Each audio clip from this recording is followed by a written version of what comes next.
is James Feeney. Welcome to or back to my channel. I'm here today, and as you guys know, I mentioned that I really wanted to delve into my work with the divine or sacred feminine this year. I mentioned a bit about my path, how I'd like it to go, that a lot of it I think is going to be in conjunction with work with the Sheila Nagig. Sorry, I don't have that the Gaelic accent, the Irish accent. So, but yeah, I mentioned a bit about that. So I'll try to remember, if you haven't seen that video, to link it below. But I have been a bit remiss in my studies and working so far in this month. A lot of it has been devoted to more tarot type stuff, getting my business going, working on the website, blog posts, upping my Thoth tarot game, and incorporating that into my personal practice and my professional practice. So unfortunately, a lot of that has fallen to the wayside, but I wanted to take today to show you guys an altar that I have that's mostly just devoted to work with the sacred feminine or divine feminine, and also it's a little bit like of an ancestral altar as well. I'll try to get into that. I would say it's definitely more geared toward the divine feminine. It's not so much a working altar. Like you'll see here, this is my working altar. It's a mess. It needs a revamp. We need to go through and sort that out. And it's a lot, like this is like, it has more space and stuff, and it's designed for all of that. This is not that. This is mostly somewhere that I'll go to and I won't actively be like doing things. There doesn't need to really be space to have active workings. It's more so a place that I go to either like draw cards, to meditate, to interact with like the Sheila Nagig, or things like that. I'll get into it, but I wanted to take some time to show you guys that. Hopefully it's interesting, and I thought it would actually get me going and in the mood, or the mindset of kind of getting on track and not putting things off as much where that's concerned. Just finishing up some coffee. And no, yes, it's Pace Dad. I'm not a dad. This is something I got for my dad, the university I went to, but no, I'm not a dad. But yeah, sorry. So yeah, I'll cut over to that, and I guess I'll be like taking you guys more so through the altar, so I'll be right back. Hi guys, let's try this again. I filmed it once, and I was holding my phone vertically instead of horizontally, so that would look really nice for a video. So yeah, we're trying this again. So first, on my divine sacred feminine altar, primarily dedicated to the Sheila Nagig. So that's the big premise here, and the primary purpose. And then also there's a little bit of a familial ancestral aspect, which I'll get into. So first we have this candle, and as you see, it has Venus and Capricorn. So right here we're talking about the Nine of Pentacles or orbs, and this has a connection with the Spirit Keeper's Tarot and a prosperity ritual I do with that deck. So I've kind of almost emulated the card a bit here. We have the Tree of Life, and also a little thing that I wrote, from this single seed, may my forest grow, with a lemniscate or infinity symbol. So I'll get into that, and there's a card, and I usually use the Nine of Pentacles or orbs in conjunction with this candle for a prosperity ritual. While this is like a divine feminine, sacred feminine altar, I also do, I mostly like meditate here. A lot of the workings that I do here are not like, at my bigger altar I'll do things that are a lot more like with my hands and actually like working. And here, I don't really need the space for that. A lot of it is either meditating, kind of speaking, pulling cards. Sometimes I'll light candles and do small workings here, but a lot of it is almost like speaking to the Sheila Nagig, speaking to ancestors, things like that. It's not as much like the active, hands-on spell work. So I have the Sheila Nagig statue here. I talked about her in my Divine Feminine, where I kind of declared my year of working with her, or making a deeper connection here. So I won't go too deep into her, but she kind of oversees the altar. It's her altar. or the altar to her, and to me, she very much symbolizes protection, prosperity, growth. So it's really nice to have her here. Um, these are some of the crystals that I'll have at any given time on the altar. A lot of the time I won't have all of them, but for the purposes of this, these are the 5 that I have out the most, so I just put them out. You'll see a theme going that a lot of this altar is really earthy. The tones are very earthy, and greens and golds and neutrals, so and black. So that's a big thing here. As far as I know, this is a form of green jasper. Let me put in better lighting. Kind of has quartz growing in it, if you can see that. Get the lighting right. But yeah, it's really pretty. I got it in Italy from a store, and the person didn't really speak English very well, so I'm not 100% sure if it's green jasper, and they weren't 100% sure either. But it does feel very sacred feminine like, and so it felt right, and I use it here. This is a jade palm stone, mostly for like good fortune and prosperity, and it feels really nice, and it's nice and smooth, and so that's nice for the prosperity aspect of the altar. Same for the pyrite, as you guys know, very often used in prosperity type rituals, magic, and just nice to have around for that aspect. Some moss agate, very grounding. It just feels really earthy. It also kind of looks like a Kabbalah jasper a tiny bit, but I'm pretty sure it's moss agate. At least that's where it was in the store and what it had tagged as. So it's like, yeah, more just like grounding. And then for more heart-centered things, this is some raw emerald.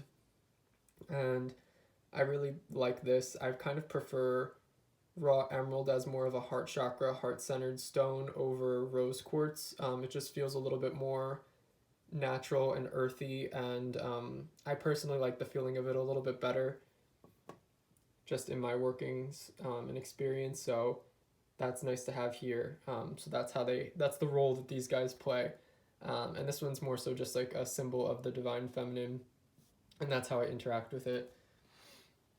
Here we have my rosary that I got when I was 8 at my first communion.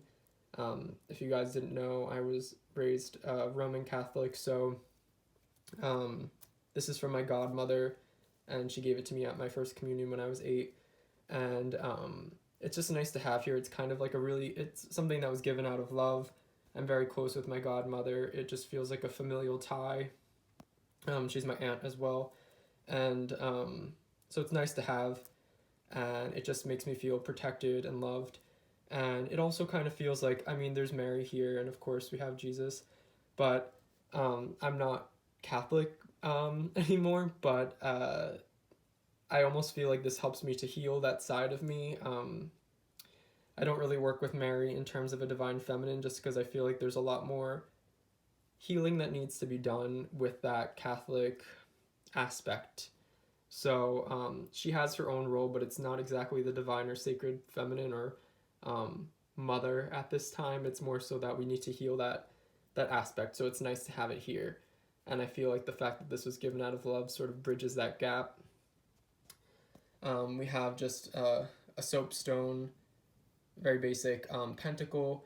It kind of really sets the tone for the earthiness of this altar. I would say elementally this altar is very much earth-based over the others, over other elements.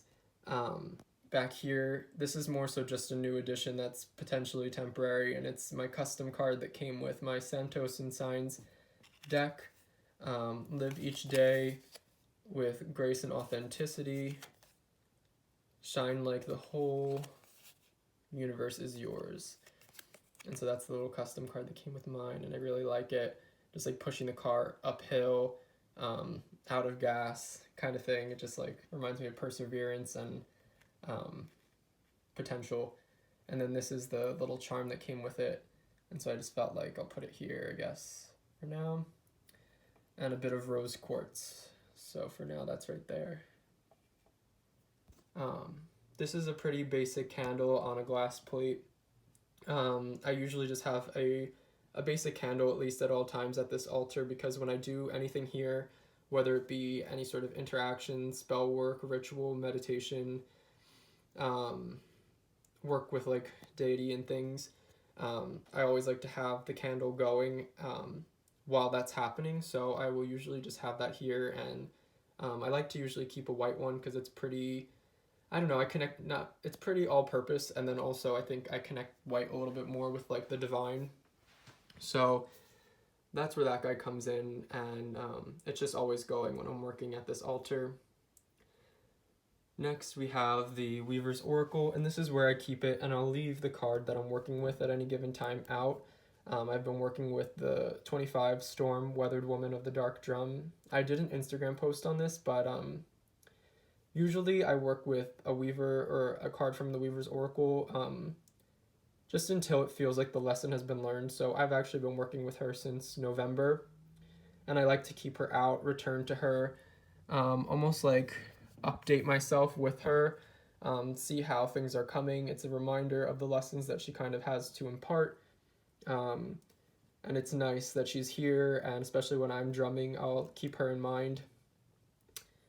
And then I have this old cauldron that's really deep actually, that I got secondhand, and I have a cauldron that's more of a working cauldron at my bigger altar where I do a lot of more workings.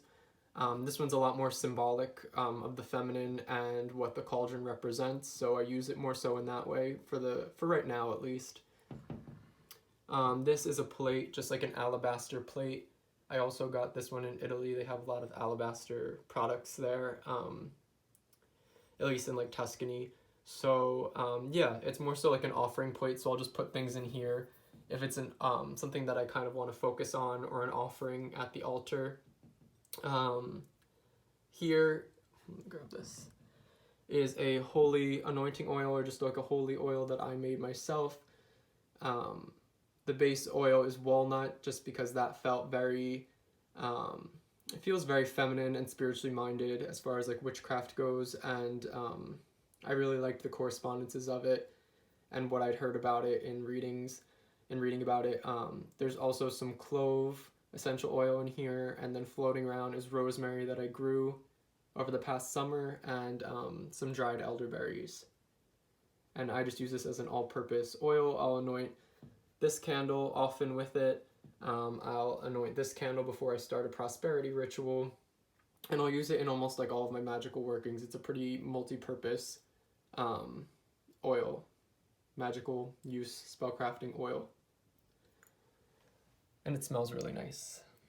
And then I have this big green 7-day candle, which hasn't received a purpose yet, but I'm leaving it here because I know that it will most likely be used at this altar, given just the green and the prosperity, earthy tones that go on at this altar. I think when it does come time to be used, that's this candle will be used here, because anything to do with prosperity is usually going on at this altar, and then just a lighter with little lemons on it.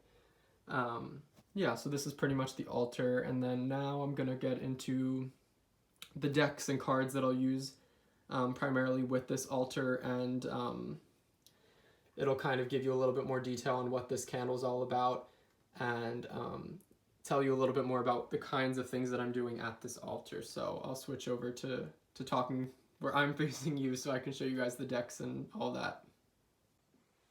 Okay, I'm back. Maybe I should have, I don't need that candle. I was gonna say I'll grab the candle so I can show you guys like how it links to the card that I'm gonna show you that I work with it. That I use with it? Yeah, okay. So, the Spirit Keeper's Tarot, the Vitruvian edition. As you guys know, I really love this deck, but there's a ritual, prosperity ritual for Thursdays, and mine is more centered around like a feminine aspect, or at least it feels that way. I should have had this card already pulled out. I'm like going through the whole deck. Where is she?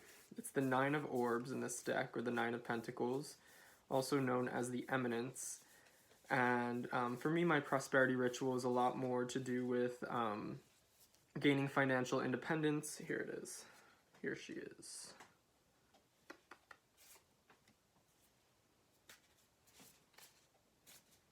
Let's not make a mess.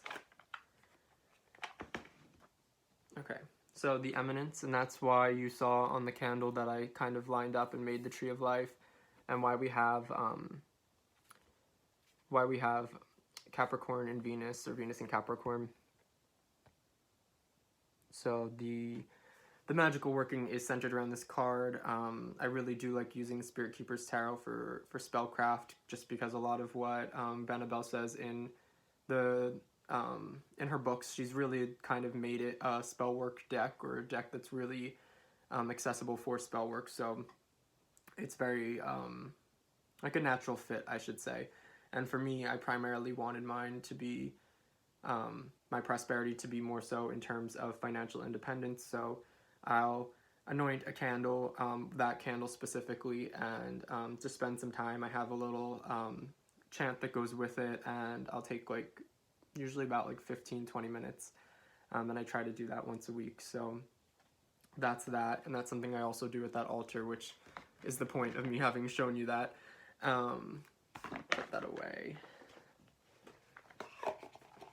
So that's one deck that I use at the altar for that purpose. Next, another one that I use is the Moon deck, and I've mentioned this before, I think, as well. This is an oracle deck, more so an affirmation deck, and I kind of just use this for self-care, I should say. This was the last card I'd pulled. There's medicine in my shadow. Why is my hand shaking? Lovely. But a lot of these are, they're oracle cards, but they also are a lot more like affirmations. And in the book, you'll get a little bit of advice, and usually there's like a ritual, either a ritual, a small spell, or an action that you can take to kind of engender some positive movement based on whatever the area of life the card is talking about. Some of them are a lot more like spells, and some of them are just more mundane action to take. And this deck is a lot more of a divine feminine feel. I'm pretty sure it's all women in this deck, and it's beautiful, it's diverse, it's just like the artwork is stunning, the watercolors. I think that there's an environmentalist aspect to this with the types of paper and watercolors used, so like you can't go wrong with this deck, honestly. I think it's beautiful. It's the only one that I have that's more affirmation, so it just feels really positive to use at that altar. And I don't, there's no like regimented schedule with this one. I kind of just use it at times when it feels right, or when I feel like maybe I could use some aspect of self-care, and I turn to this and it kind of lets me know what might be great for me at that moment. So I like that, and it kind of just feels like I'm speaking to a more collective, higher element of the divine feminine, and it's almost like a motherly, caring sort of thing. So really enjoy working with this deck at that altar specifically. Another one, and this one will also, I don't think any of these will be a surprise, is the Dark Goddess Tarot. And I don't work with this deck like super often, especially in terms of like rituals and things, or like meditative ways, just because it does feel very profound. So I'm not like pulling a card every day, but I would say more often it's a card a month. And just like the goddess energy, who I can learn from, what lessons there are to kind of to impart to me. The PDF guide or the book with this is really great, and it usually gives you some action or exercises you can do to help embody that energy and to feel empowered almost. Yeah, and then it does really always feel pretty applicable to any given situation. And it's nice to feel like you have that energy around you. So I usually like to pull one card a month and then let that play out as it will. And of course this deck has the Sheila Nagig in it as the Fool, so that's always nice that she's there, and the altar is for the most part dedicated to her. So that's never bad. It's never a bad thing. And finally, and of course I'll use, there are lots of decks I'll use, and it's whatever I really feel called to in a given moment at that deck. Sometimes I'll use cards almost as like a communication method for like messages. And in that sense, I would use any given deck that I feel like at the time. But another one that feels right is, and I mentioned using that altar for ancestral type stuff. So we have the Ancestral Oracle of the Celts. And this is one that I don't use super often. If anything, I actually probably only use it at that altar. But it's a really great deck. And of course, like the Sheila Nugget is a Celtic goddess or archetype. I would say, to me, she's more of a goddess. And so a lot of my heritage is Irish, so to me this works really well. It's not probably everybody's cup of tea, but maybe it is. I mean, you don't have to have Irish ancestry to like work with this deck. But it does really feel old and like I'm connecting with something of the past. So I think that a lot of the messages are more so it's like it feels very shamanic, so I'll usually use it in conjunction with meditation or dream work. Sometimes I do like to pull cards before I go to sleep, and I call them dream cards, and I don't know, it's just, I don't know how to describe that. It's almost like supposed to tell me about what's going to go on when I sleep. I don't know, I view that as a time of like a different consciousness, a different aspect of self and like its journey, and I think that a lot goes on when we're asleep and dreaming, and sometimes I think that these cards really have, I almost use them in that way. I don't know how to describe like these dream cards that I pull, but very often I do pull cards and it will be like a dream card, and it's more of a feeling than something that I can explain, but it has to like do with a given night and what it is I guess I do in my dreams. I don't know. I'm somebody who's like very much into talking about like my dreams, recording them, thinking about them. More often than not, I do remember a lot of my dreams. So if you are somebody who likes the idea of dream work, I think recording your dreams, thinking about them, kind of like taking an active role in trying to give yourself more vivid dreams or like enhance that state for you can be really fun. So if you want more videos on that, I can definitely do something like that. But those are just some of the decks that I would use at that altar. So overall, that gave you a general sense of what that altar is all about, my mostly Divine Feminine, Sacred Feminine altar. So I hope you guys enjoyed that. Let me know how your year is going with if you're doing any workings with the Divine Feminine or Sacred Feminine, what that's entailing, maybe what energies or goddesses you're working with, what maybe a little setup is like for you if you're doing any sorts of rituals or spellcraft, decks that you're using. I'm curious about all of that. So yeah, and until next time, I'll see you guys later. Bye.